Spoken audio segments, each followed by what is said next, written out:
Hey TCS-TV viewers, it's Dave and Evelyn from the Camera Store. Today we're talking about the brand new Sony A6400. Yeah, this is a new APS-C sensor camera from Sony. It's 24 megapixels. It has some really great brand new features, but it's also missing some stuff. Certainly is. Is this the best mirrorless camera on the market for entry level? Let's find out.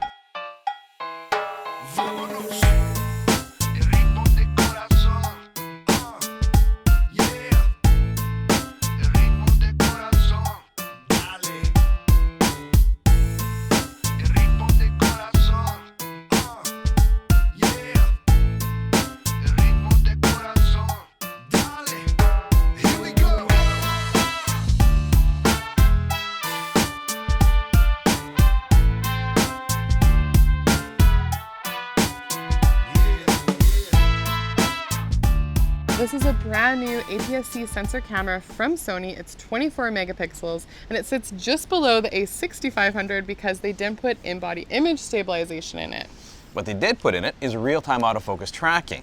Yes, now this is a new mode that they put in that basically means that it's going to be easier for you to focus on your subjects while they're moving. So this is really amazing to watch. What happens is that when you're in the tracking mode, a square with two vertical lines beside it tell you that you're in tracking. It'll follow whatever subject you want it to. If it's a person though and it's walking towards you or somebody's walking towards you, it'll go quickly to face detection and you see a square go around the face, and then you actually, as it gets closer and recognizes the eye, it'll put an eye spot right on top of the eye for its focusing. And people can be really aggressive as they're moving around in the frame, and you can be unstable in the frame as well, and it does an amazing job of tracking focus that way. In the real world, we got to shoot some basketball players and skateboarders. Now, of course, everyone else is starting to come out with their tracking focus modes. They're adding eye focus, and Sony's basically like, hey guys, hold my beer. This is what I can do. It's like a robot is now tracking your subject, and it does it seamlessly, and it's a very, very complex system. However, they've put it in an entry-level mirrorless camera. Now, of course, this isn't going to perform as well as it would in, say, an A9, just because you'd have that much more processing power. When it comes to the image quality, we're quite happy with the results we're getting in the JPEGs, and I can't wait to dig into the RAW files when the profiles are available. The 24 megapixel sensor is the same as the A6300, which is excellent, and their RAWs had great dynamic range. Yeah, the color, sharpness, skin tones that are coming out of the A6400 are really pleasing and natural, and I didn't really feel the need to correct my images. Sony has 425 contrast and phase detect autofocus points in this camera. That means I can choose a single autofocus point, or I can group them in different bunches however I want and customize it to my personal needs to get the results that I want. Yeah, and we also have the 11 frames per second for continuous shooting. And so we're gonna go to a dog park. We're gonna test this out with puppies moving in fast action and see how it performs. All right guys, so we are at Dog Beach in San Diego and Ocean Beach. And there are so many dogs running around here, it's fantastic. There's so many puppies. And poor Brendan, he just got his bag peed on. Sorry, Brendan. Yeah, glad it's not my bag.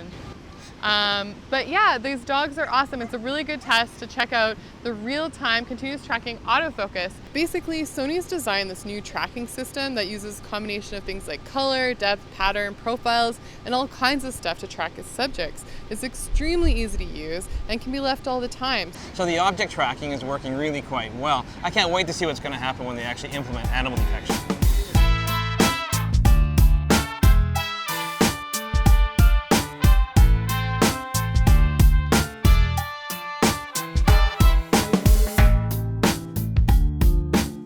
One thing that this test can confirm is that this camera is very good at tracking people. It did struggle a lot more with the dogs, and I think once they do release that new firmware update that's going to include the animal eye detection software for the autofocusing system, we're going to see a massive improvement in that. So we had a pretty good shooting experience at Dog Beach, besides someone having their bag peed on and sand pretty much going everywhere. Yes, I got caught in the water a few times actually, so I have wet feet right now. Yes, if only they told us to bring like flip-flops or something. But anyways, I want to talk a little bit about the usability of this camera. Yeah. What do you think of the feel of it? You know what? It's very similar to a 6500, but as you know, right, 6500 is a little bit bigger camera because it has IBIS. Yeah, so with the in-body image stabilization, that adds a little bit more weight and size to the 6500. I also find that the grip is not as deep, so you don't have as much to hold on to, which I'm not sure I love, but you know, it's a nice size camera. In terms of the buttons and dials and everything, they really haven't changed much, and I'm still hunting for that front exposure dial.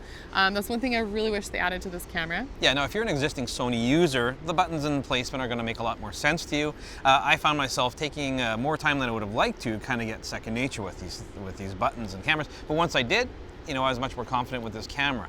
Now, what I do recommend on this camera is to dig deep into the menus, learn everything you can, and try not to have as many surprises or frustrated moments when you are actually using it. Yeah, I'd call this an open your manual camera. You really want to make sure that you set up all of the autofocus continuous tracking modes properly so that you make the most of this camera. Otherwise, you're really going to miss out.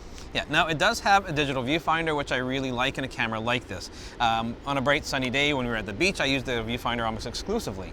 And it's a 2.35? Yeah, 2.36 million dots. It's a nice electronic viewfinder. It's not as good as some of the pro cameras or some of the mirrorless cameras that we've seen from Canon and Nikon. But as far as this Sony viewfinder goes for an entry-level camera, it's very good. Yeah, and the flippy screen was quite useful. You know, I like doing low angle shots and some high angle shots, and I like that. I still would like it to flip out to the side. I think that should be a universal standard amongst cameras, but yes, there must be a logic or reason that Sony's doing it like this, but I prefer to flip out to the side. Absolutely. Now, in terms of weather sealing for this camera, I did bring it out in the pouring rain last night. It did fine. This camera, it can handle it. It can handle rain, it can handle snow. The only thing I'd be careful of is water pooling underneath of it because the battery door is probably the weakest sealing point. Don't forget, it does have a pop-up flash, but it's very small, very tiny. It's borderline cute and useless, I'm not sure. Yeah, it doesn't make me feel very confident, and I actually haven't seen many people use this camera with the pop-up flash. No, and especially on a lens, this is the 18-135. If you look at the angle that it's kind of coming in at, you're gonna have to watch, take off the hood, whatever it's gonna take, but your lenses might be in the way of the flash.